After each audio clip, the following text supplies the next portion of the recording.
What up, y'all? It's your boy Al. Good morning to everyone.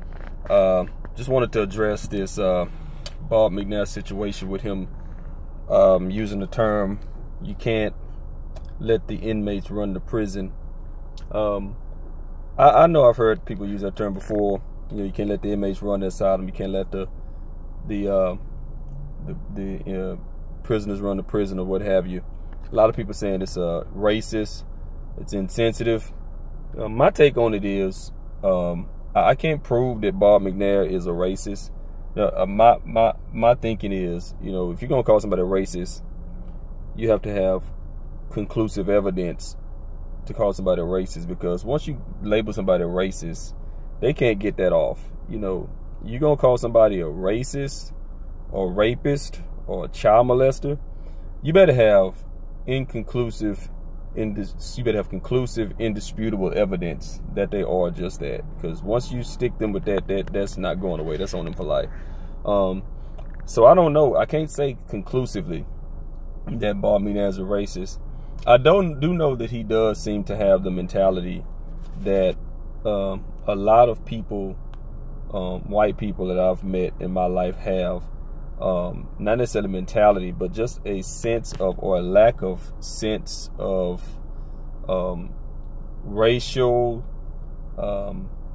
intelligence, racial awareness of things that you just do or don't do racially. There are just some people who are just clueless racially, and I don't know if it's because of the fact that people like Bob McNair, you know, I don't know how much time he's actually, outside of being the owner of an NFL franchise, I don't know how much time he's actually spent around black people. But if you're black and you're watching this video, that you've come into and run into some white people that are just racially clueless, right? I mean, if you are Bob McNair and you're not a racist, and you still make that statement owning a team full of black people, that's just being racially clueless. That's not necessarily being racist, but you are definitely racially clueless.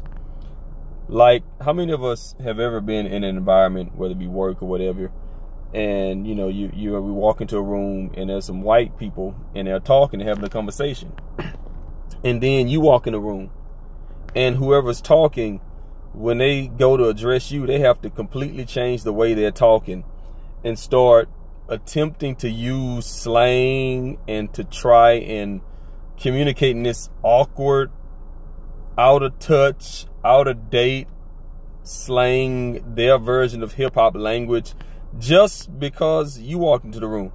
And they feel like that when you walk into the room, they have to completely change the way they talk just to be able to communicate with you and make themselves look like complete morons. Now, I don't consider that being racist, but I do consider that being very racially ignorant, racially clueless. Another thing to me that's racially clueless is people who dress up as black people, white people who dress up as black people, and feel like they have to paint themselves blackface. There was a Halloween costume this week, I think it was yesterday, of these three white guys dressing up as amigos. Now, they dressed up as amigos, and the thing that they did not do was they did not give themselves blackface. You do not have to, if you're a white person and you're dressing up as amigos, we know you dressing up as amigos. You don't have to put on blackface. Like, those guys, like, they get it, right? They get it. Like, if you're dressing up as, you know, Michael Jordan and you're white, you can wear a number 23 jersey, the shoes. You can wear like a, you know, plastic thing to make you look like you got a bald head, but you don't have to do the blackface. Like, we get that you're Michael Jordan. Like, we get it. Like, and there are people who do that kind of stuff. Or, again, I don't necessarily know that they're racist, but I do know that they're racially clueless. And I think that Bob McNair falls under the category of somebody who is absolutely racially clueless. Donald Trump is another person who's racially clueless. I'll never forget, as long as I live, when he was at one of his rallies and there's some black people cheering for him, and he goes, "Look at my African American over there. Look at him." Like nobody does that. Like nobody does that. Like the dude is, I think he's a little bit of both. I think he's racially clueless and he's racist because he has spent time around black people. But that's just my take on this whole Bob McNair thing. I think it'll pass. You know, he won't have to sell the team because unlike the NBA, the NFL, the football franchise are all white franchises. I mean, on all black franchises. You know, in NBA, which is a predominantly black franchise, is predominantly black and minority audience. Donald Sterling couldn't own that team, but in the NFL, it's different. It's a wider fan base. Predominantly, most of the faces of the franchise in the NFL are white because most of the faces of the franchise in football are quarterbacks, and most of them are white. And so you have your Aaron Rodgers and your Tom Brady's and your Ben Roethlisberger's.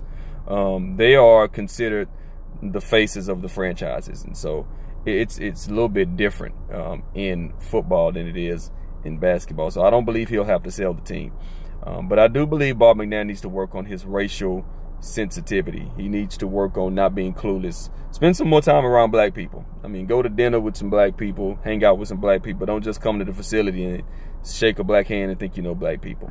Get to know black people a little bit better. Later.